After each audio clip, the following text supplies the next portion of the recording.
los próximos minutos estaremos analizando el contexto del drama que vive la sociedad mexicana con el periodista y analista internacional Ricardo Galarza, que hoy nos visita. Ricardo, buen día. Buen día, bienvenido, Mariano. ¿Cómo andás? Bien, muy bien, ¿y tú? Bien, bárbaro. Bueno, muchas gracias. A ver, ¿por dónde empezamos, no? Porque este es un fenómeno en el que está metida la política, ¿no? Hasta los jerarcas, con el narcotráfico, acusaciones de que si no estás del lado de los narcos te tenés que borrar del país prácticamente, o borrarte del sistema político.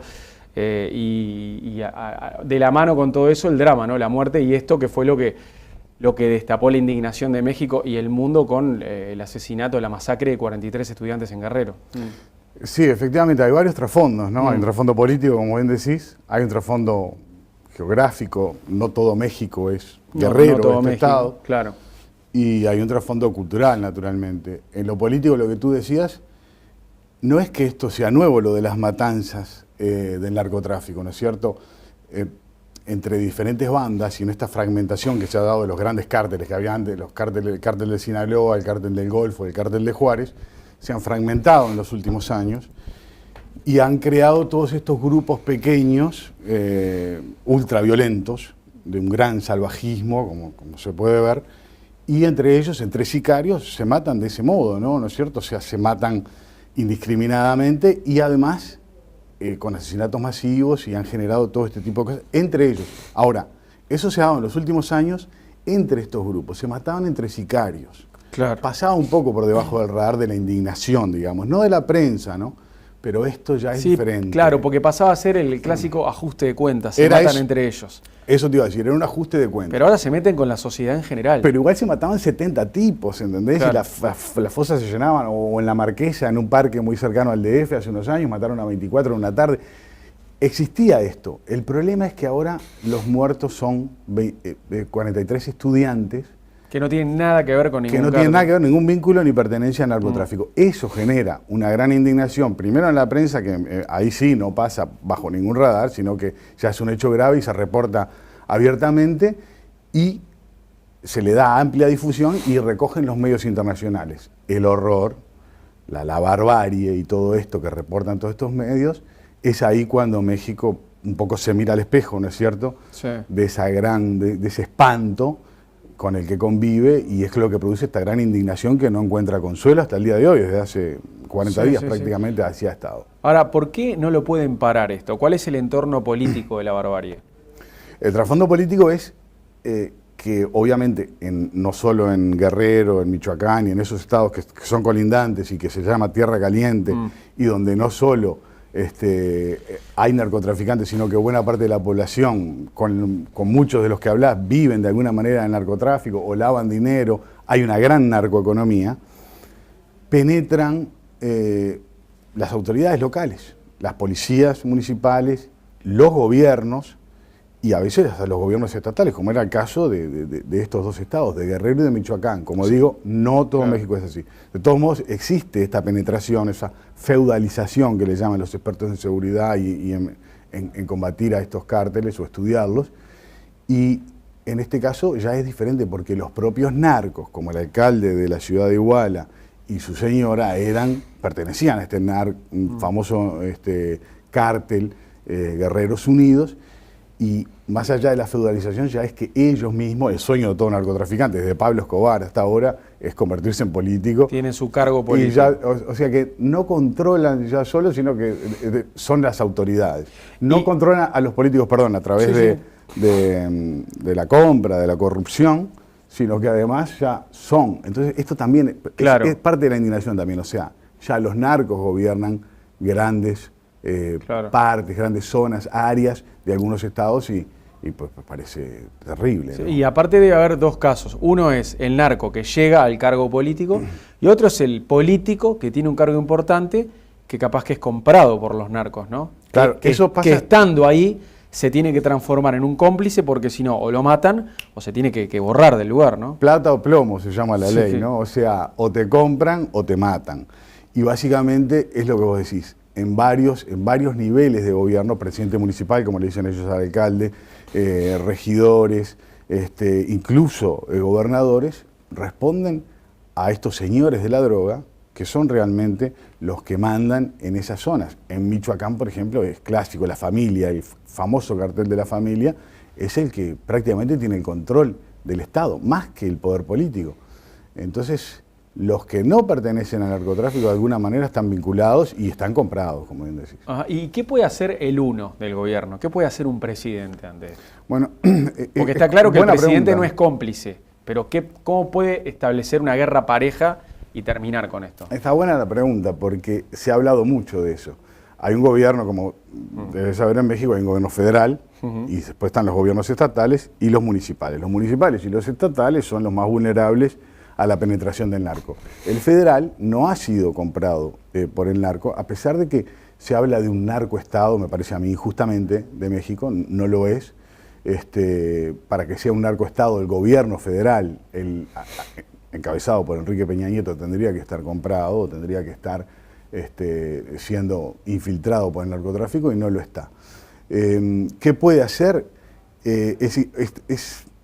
Es interesante porque hay varias zonas de México, se le ha acusado también a México de Estado fallido, ahí ha habido una gran controversia. Los Estados fallidos son estos en cuyo territorio el gobierno central, en este caso se llama el gobierno federal, no controla grandes porciones del territorio.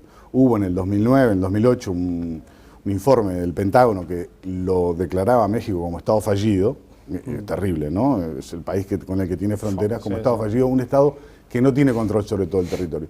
Hubo una gran indignación de la clase política mexicana, de los medios y todo lo demás, que obviamente no quería ser catalogados de ese modo. Yo creo que es también injusto, pero sí hay grandes partes, no grandes, porque es un país muy grande, pero hay zonas donde el Estado no tiene control. Acá, como te digo, en Guerrero, en Michoacán, cerca de la frontera, donde han habido desbandadas de pueblos, inclusive, porque asuelan estos cárteles. Entonces, el Estado no tiene ahí el monopolio de la fuerza del que hablaba Weber, ¿no? Y entonces podría ser en esos casos considerado como un Estado fallido, pero obviamente no es el Congo, ¿no es cierto? O no es Pakistán, México.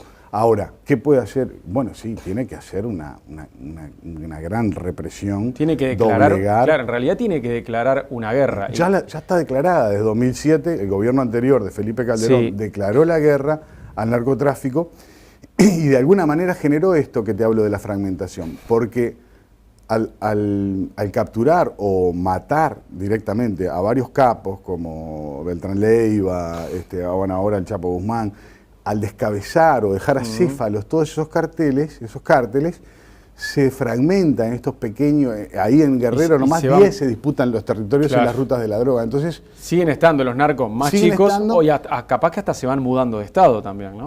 Son más pequeños, claro, y aparte se disputan los territorios, se mudan cuando son vencidos por otros, pero son más pequeños y mucho más salvajes. Mucho más. ¿Son mucho más salvajes? Sí, claro, estas matanzas, las atrocidades, los grandes cárteles que tenían controles de grandes pedazos de territorio no cometían estas barbaries. Esto, como son más pequeños y hay más confrontación, hay con la naturalidad que quemaron a estos chicos después de matarlos, ¿no? O sea, es una práctica que tienen asumida y bastante bien aceitada, diría yo, ¿no? Ahora, es terrible. En cuanto a esta matanza, esta última masacre de los estudiantes en Guerrero, ¿qué se sabe de la actuación policial? Porque ya se viene diciendo que la policía fue cómplice y que actuó junto con los narcos, ¿no? Claro, se los entregó a los narcos, sí. Pero, ¿se sabe el por qué? Porque los estudiantes no pertenecían a ningún grupo ni nada. ¿Cuál es el motivo? Para empezar, el alcalde era narcotraficante, perteneciente a este grupo Guerreros Unidos. Ese alcalde tiene un ministro del Interior, seguridad, como se llama acá, que allá se llama de seguridad. ¿No? La policía respondió a ellos, entonces. La policía respondió al ministro. En realidad, el alcalde le dijo al secretario, al secretario de Seguridad, que reprimiera esa manifestación porque su esposa, que era la tesorera del cártel Guerreros Unidos, iba a lanzar ese día, iba a dar un discurso en el cual iba a anunciar que se postularía a las elecciones de 2015 para suceder a su marido en la alcaldía. Al llegar estos estudiantes a la ciudad, que venían a protestar y entre otras cosas también en una especie de ritual bastante conocido, secuestrar ómnibus, cobrar una suerte de donación. Cuando vieron eso dijeron, bueno, el discurso va a ser reventado, como dicen ellos, va a ser desvirtuado. Entonces, totalmente enojado porque le iban a desvirtuar justamente la entronización de su esposa, le pide al secretario de Seguridad que reprima a estos manifestantes. Y ahí es como que lo que da inicio a la barbarie. Ahí se desata todo, matan a estos tres estudiantes, a uno lo desollan vivo y a otro le arrancan los ojos, ¿no es cierto?, ese mismo día. Y bueno, y ahí y los capturan a estos y se los entregan en Cocula, una localidad muy cercana, a estos sicarios de los Guerreros Unidos. El capo, a su vez, piensa que son, porque no tenían bien la información, sí. Y seguramente el alcalde la tenía, no se sabe bien esto, pero seguramente el alcalde sabía de quién se trataba, ¿no? Porque la pregunta es quién resuelve reprimir hasta el secuestro y la muerte. Una cosa es reprimir violentamente, otra cosa es matarlos a todos. No se sabe quién, obviamente, porque aparte el alcalde y su esposa dicen no saber nada, pero obviamente lo que yo presumo, me pedís que especule, bueno, le entregaron al cártel. ¿Por qué se lo entregaron a Guerreros Unidos a los estudiantes? Para que los mataran, porque ya sabían que no iba a haber otra cosa. Tanto así que se ve que no le dio toda la información al capo del cártel, porque pensaban que eran, y los mismos sicarios cuentan que ellos mismos pensaban que eran del otro cártel que se llaman Los Rojos, o de una de las bandas estas delictivas, porque ya no son ni cárteles, que se disputaban ese territorio. Les preguntaban a los alumnos de la normal de Ayotzinapa si pertenecían a este cártel y decían, no, nosotros somos estudiantes, estaban desarmados y todo lo demás. O sea que ellos pensaban que estaban matando a otros sicarios en un asesinato masivo como tantos, los que se han encontrado de esas fosas clandestinas en todo ese territorio, ¿no? O sea, para mí, que hubo una orden, se sabe que hubo una orden al secretario de Seguridad y luego una orden para que se los entregaran al cártel.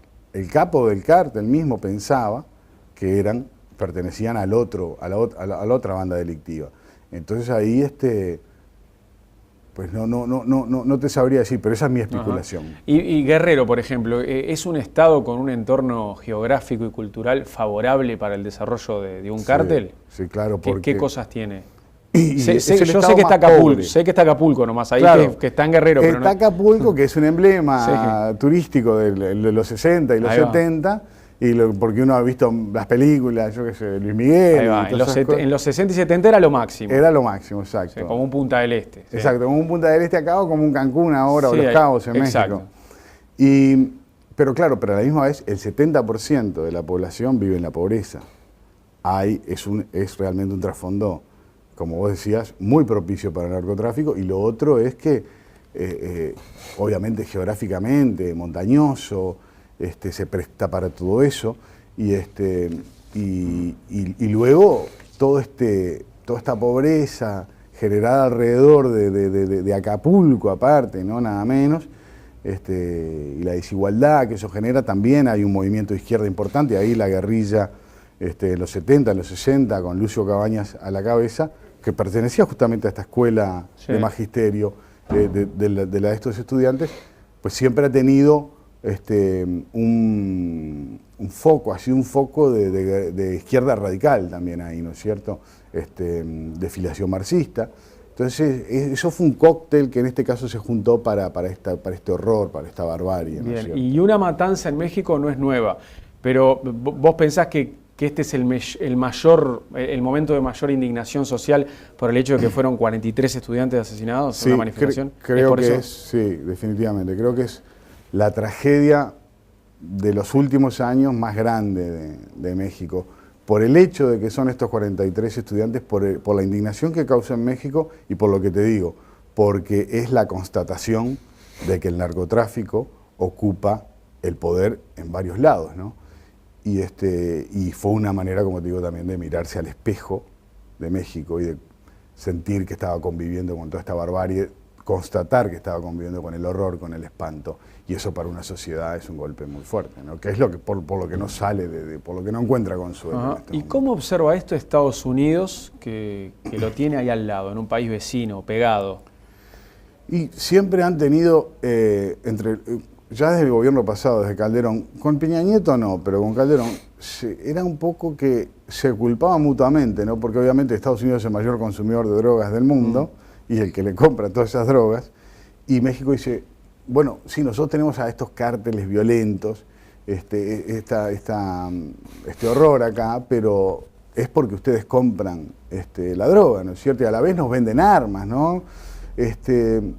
Estados Unidos, obviamente, la DEA opera en México y todo lo demás, pero mucho más no puede hacer. México es un Estado independiente y más allá de la cooperación De la en colaboración seguridad que la han tenido Sí. durante, por século seculorum, Sí, ¿no? porque son dos países muy amigos, aparte políticamente hablando, tienen una gran afinidad. Sí. Sí, hay obviamente... Hay resquemores fronterizos ahí, que son no solo históricos. porque existe, históricamente, Claro. históricamente existe obviamente una gran animosidad Sí, hasta por un hacia tema, los por un tema de apropiación de de territorio. una gran eso, apropiación, por ¿no? supuesto, Más sí. de la mitad del territorio se le quedaron, ¿no?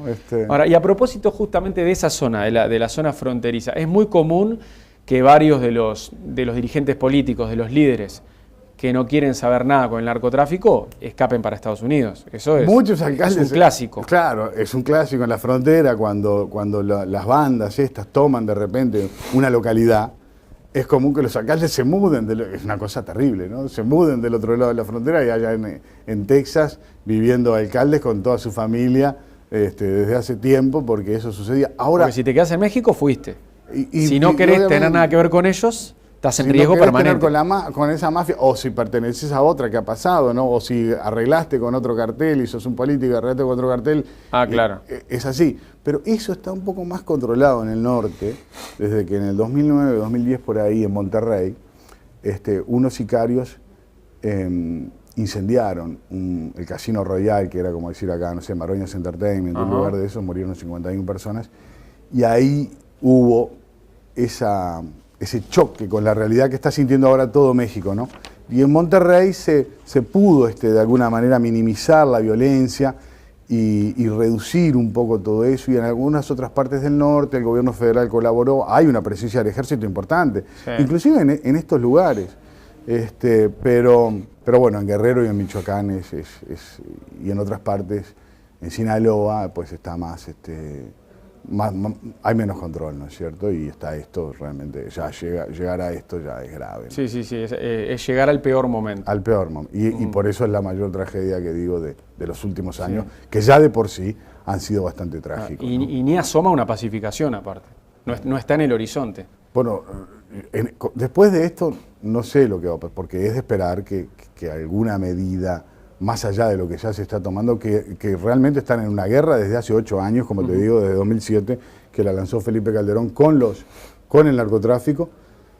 No sé, hasta que esto pase así nomás no me parece, ¿no? Yo creo que va a haber un mayor apriete, obviamente estos cabecillas que ya han caído, pero surgen estos movimientos, estas otras bandas.